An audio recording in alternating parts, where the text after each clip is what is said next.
حد دلوقتي يجي يقول لي ام زياد انت اتجننتي ولا ايه يا ام زياد؟ لا والله شويه حركات وحبشتكنات كده يا ولاد، عشان بحبكم، عشان بحبكم فبحب اعمل معاكم شويه حركات وحبشتكنات. انتوا عاملين ايه يا حبايب قلبي المنشكحين؟ خراشي، وانا ما قلتش ان انا بحبكم، اقسم بالله بحبكم وبموت فيكم وبدوب فيكم دوب يا احلى اخوات في الدنيا. الهي ربنا يكبر بخاطركم ويسترها معاكم ويصلح حالكم واحوالكم على كل دعوه وكل كلمه حسبي يا رب. كل دعوه وكل كلمه حلوه بتكتبوها لي وبتدعوها لي لكم بالمثل كده يا احلى اخوات في الدنيا. ربنا يصلح حالكم، ومتشكره جدا على دعمكم وكلامكم الجميل اللي انتوا بتكتبوه لي على الفيديوهات اللي انا بنزلها. وان شاء الله طول ما احنا مع بعض كده اهوت باذن الله، طول ما فينا نفس انا مستمريه في فيديوهات الخير باذن الله، والحاجات اللي فيها خير دي باذن الله انا مستمريه فيها ان شاء الله باذن الله. امي جت وحتى انها تنده عليا دلوقتي، ربنا يستر بس ما تندهش عليا قبل ما اقول لكم الفكره بتاعت الفيديو. بصوا بقى، صلوا على النبي واشتركوا في القناه، اكتبوا لي كومنتات حلوه كده تشرفني وتفرحني وتحفز. امي جت انا اتبرجلت اقسم بالله.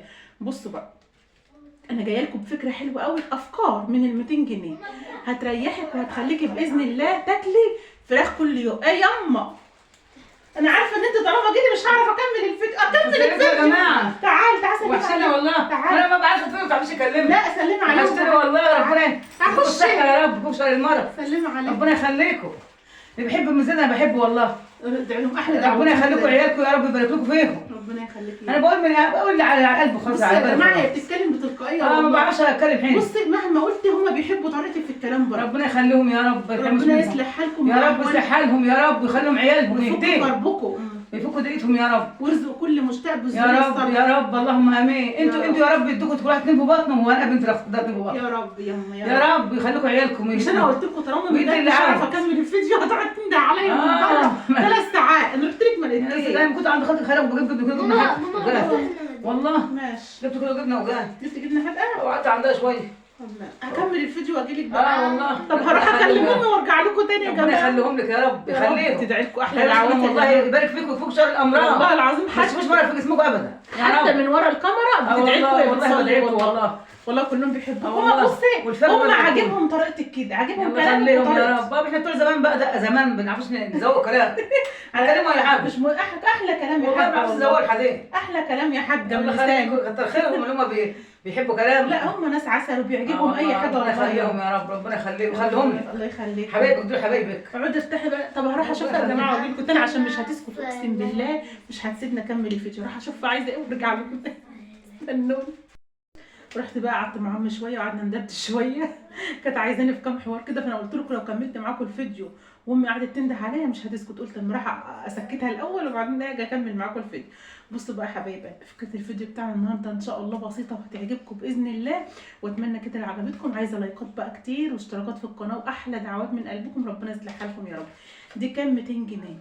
تخيلي كده انت مثلا معاكي 200 جنيه، فال 200 جنيه ده انت محتاره تعملي بيها ايه؟ فانت مثلا عايزه تعملي غدا لاولادك. لو انت طلعت بال 200 جنيه ده بره، لو طلعت بال 200 جنيه ده بره هتروحي مثلا تجيبي ايه؟ هتروحي مثلا تجيبي فرخه، صح؟ فرخه بال 200 جنيه، وهتيجي تعملي الفرخه جنبها شويه رز من البيت من عندك، صينيه بطاطس ولا صينيه كوسه، خلاص ال 200 جنيه اتفرقعت في اكله واحده. هتيجي بكره تدوري، بعد بكره تدوري لحد اخر الاسبوع تدوري مش هتلاقي حاجه، خلاص ال 200 جنيه اتطرقعت في فرخه وخلاص على كده. طيب رحت جبتي مثلا لحمه، رحت جبتي نص كيلو لحمه مثلا مفرومه، اللحمه ب 400 جنيه اللي هي الايه البلدي، ماشي. انا بستخدم اللي هي المتلجه يا جماعه، بتبقى ارخص ماشي ونضيفه برده كويسه وماشيه بيها وحلو. فهتروحي مثلا تجيبي اللحمه بال 200 جنيه ده، مثلا هتجيب بها نص كيلو لحمه مفرومه من اللي هي ايه اللحمه البلدي، ماشي. هتجيبي نص كيلو لحمه مفرومه، هتجيبي نص كيلو لحمه قطع اللي هتجيبيه ب 200 جنيه، هتيجي برده تعمليهم طبخه وشكرا. ال 200 جنيه طارت على كده. يبقى انا معنى كده ان انا كل يوم بقى عايزاني 200 جنيه عشان اكل لحمه وفراخ، صح؟ كل يوم 200 جنيه عشان اكل لحمه وفراخ وايه وبكميات بسيطه. طب ما انا بال 200 جنيه ده اهي، طب ما انا اعمل لي بيهم 5 6 اكلات، وفي نفس الوقت بال 200 جنيه ناكل بيها لحمه وفراخ كل يوم.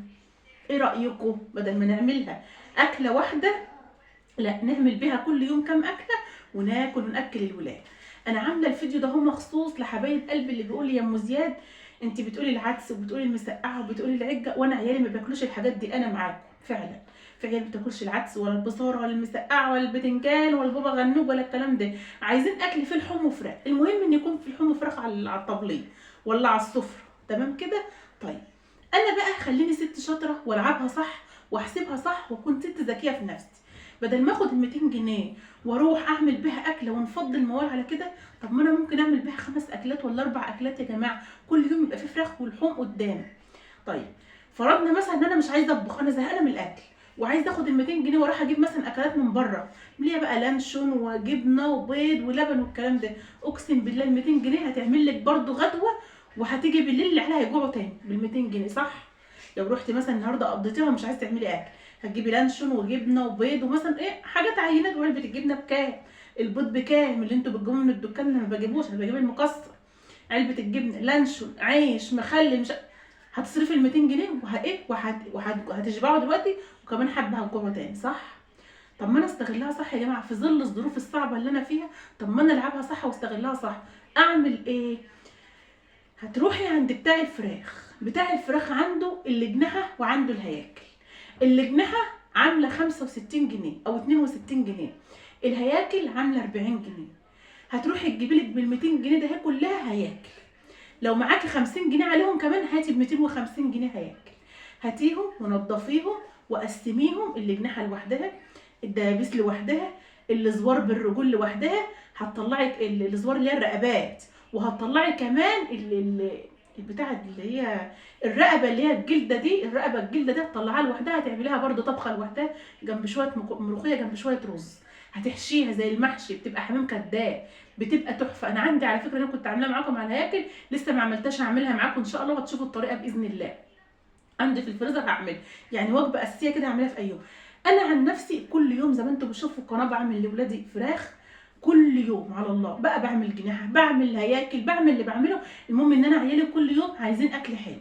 طيب هنعمل ايه يا ام زيد؟ احنا كل يوم هنعمل هياكل، ما انت مش هتعملي صنف واحد، انت الهياكل دي مره هتعملي منها ايه كوكي، وعملتها معاكم طريقه على القناه مفيش اسهل من كده، كوكي كنتاكي زي اللي بتجيبها من بره بالظبط، حرقيها وبالتتبيله وبيتها في التتبيله من بالليل، واللي ما شافش الفيديو يشوفه، الطريقه سهله وبسيطه جدا، والله العظيم كنتاكي.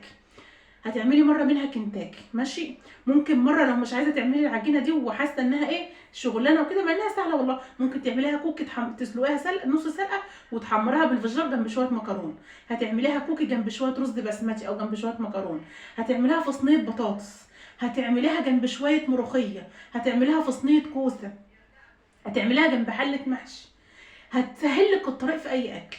وطبعا طول ما احنا حاطين قدام ولادنا فراخ خلاص هم عايزين كده، فانا عامله الفيديو ده مخصوص عشان حبايب قلبي اللي بيقولوا يا ام زياد عيالي ما بياكلوش الاكل النواشف، ما بياكلوش الحرش، ما بياكلوش، هم عايزين فراخ ولحم. طب ما انا بسطتها لك اهو بال 200 جنيه هتقدري تعملي كده، روحي عند بتاع الفراخ هاتي بال 200 جنيه هياكل، ما تجيبيش جناح، اللي جناحها ب 65 جنيه، هاتي هياكل، الهياكل دي هتطلعي منها صبار وهتطلعي منها حمام كداب وهتطلعي منها الظهر ده اهو، بتطلعي منه لحمه، ممكن تعملي منهم صينيه مكرونه بشاميل، يبقى انت استغلتي ال 200 جنيه في كام اكله، في كام وجبه ماشي. انت لو احسبيها كده، لو كيلو هياكل، الكيلو هياكل ده تقريبا بيبقى عباره عن كتفين، والكتفين ده هم فيهم 4 اجنحه و4 دبابيس، الجناح بالدبوس هيبقوا كده ايه 8 هم، 4 جناح و4 دبابيس 8 ماشي، وبيبقى فيه ايه 3 زوار ماشي، وفيهم ايه فيهم ظهرين، الظهرين دول لما تجمعي الهياكل كلها اللي انت جايباها هتطلعي من الظهر ده اهو، هتطلعي منه ايه اللهم صل على النبي، بتاع اللحمه اللي بتبقى في الظهر دي، ما انا عاملاها لكم، تعملي بقى صينيه شاورما، هتعملي شويه شاورما جنب شويه مكرونه، هتعملي مثلا بقى صينيه مكرونه بشاميل، هتعملي سندوتشات كريب للعيال، هتعملي بقى صينيه بيتزا، هتعملي بيها اي حاجه. فانا يبقى انا زي ما قلت لكم كده بال 200 جنيه نعمل بيهم كام اكل، نعمل كده ونمشي الدنيا ونريح ولادنا.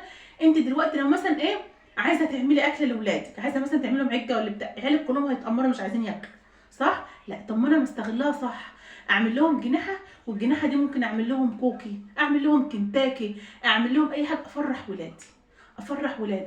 ما انا مش هقول لك مثلا تروحي تجيبي مثلا بال 200 جنيه ده اهي تروحي تجيبي فيها فرخه وتاكلي والطق عدت وخلاص على كده بال 200 جنيه، طب ما انا كل يوم عايزه اكل، لا طب ما انا بال 200 جنيه اعمل بيها وجبات، اعمل بيها كام وجبه. انتوا فاهمين قصدي؟ يبقى انا يا جماعه انا الست، وانا اللي مسؤوله عن كل حاجه، وانا معايا المصروف، وانا قادره اسعد ولادي. انت دلوقتي لو رحت عملت صينيه عجه وصينيه مسقعه هتصرفي قد كده. عملتي مثلا شويه مكرونه وجنبهم مثلا بيض ولا شويه بطاطس هتصرفي قد كده، صح ولا انا غلطانه؟ لو عملت شويه مكرونه وشويه بطاطس بتمشي، لكن جنبهم شويه بيض كمان العمليه هتفتح معاك، لان البيض غالي. وفي نفس الوقت الاخر هيقول لك ايه؟ طب مكرونه وبيض مش عاجبهم الاكل. يبقى انا اعمل ايه؟ يبقى انا اعمل لاولادي اللي هم عاوزينه واريحهم وافرحهم، وفي نفس الوقت مش هصرف كتير. الكيلو اللي هياكل عامل كام؟ 40 جنيه.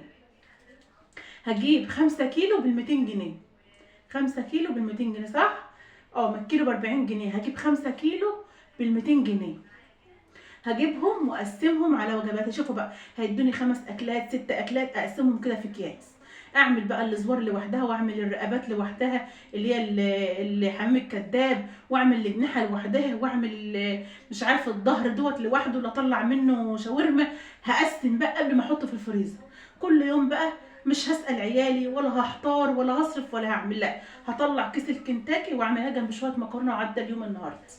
هطلع مثلا شويه اعمل في صينيه بطاطس، هطلع كيس اعمل في صينيه بطاطس وعدى اليوم النهارده ويلا. هطلع كام جنيه اعملهم في صينيه كوسه وعدى اليوم.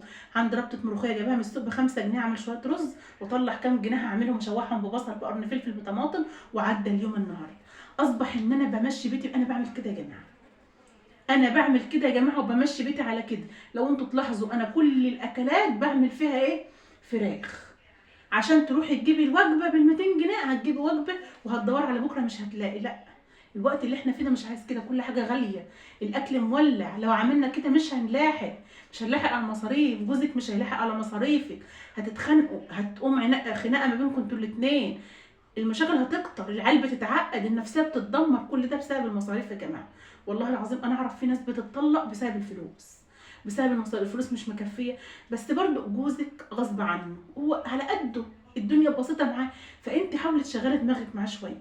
والله يا ستي قدرتي ان انت تعملي مشروع ولا تشتغلي ولا تعملي حاجه تزودي دخلك، يبقى بصي، يبقى ربنا يسترها معاكي ويبارك لك يا رب. يبقى انت بتساعدي في المعيشه وفي نفس الوقت ما تحرميش عيالك من حاجه. وانا زي ما قلت لكم يا جماعه قبل كده، التوفير مش حلوان مش حرمان. انا ليه بقول لكم نوفر؟ لان الظروف ضيقه معانا كلنا.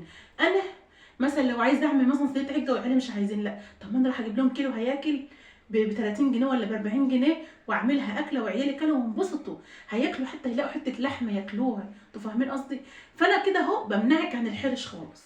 هتروحي تعملي مثلا صينيه مسقعه، صينيه عجه، صينيه بيض مش عارفه بالشكشوكه، صينيه ايه، هتصرفي اكتر من ال 40 جنيه بتوع العيال. لا، انا استغنى عن الاكل الحرش ده خالص.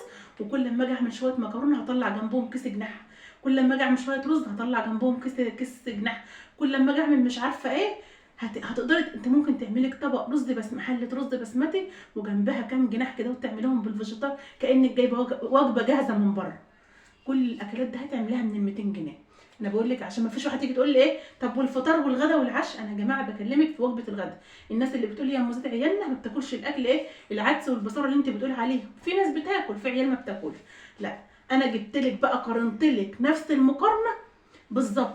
هو انت لما تعملي صينيه جناحه مشوحه ببصل بتاعك ده هتكلفك ايه؟ عايزه تعمليها في صينيه بطاطس هتعمليها، عايزه تعمليها لوحدها هتعمليها، عايزه تعمليها جنب ملوخيه هتعمليها. بصي بتتعمل باي طريقه، تمام. وانا بجيبها وماشيه بقى وبعمل بقى والحمد لله. عيالي كل يوم باكلهم ومبسوطين وراضيين الحمد لله. هتقولي بقى ده في النهايه جناحه، ده في النهايه هي فراخ برضه، هي فراخ. انت لما بتجيب الفرخه بترمي الجناحه؟ لا، بناكلها، صح. فاحنا نمشي الدنيا وفي نفس الوقت ما نحسسش ولادنا بالحرمان، وفي نفس الوقت مش هنصرف كتير، هنمشي الدنيا برضه. والله يا جماعه هي الدنيا صعبه ولازم نلم الدنيا ونمشيها بالطريقه ديت عشان نقدر ناكل ولادنا ونقدر نعيش، وعشان الخناقات والخلافات اللي بتحصل دي. اهم شيء في الاخر الرضا، وان احنا نشكر ربنا ونحمد ربنا على كل حاجه. اللهم لك الحمد يا رب. اتمنى لو الفيديو عجبكم تحطوا اللايك وتشتركوا في القناه. ربنا يصلح حالكم ويكبر بخاطركم يا رب، واشوفكم على خير في فيديو جديد مع الف سلامه. لايك. السلام.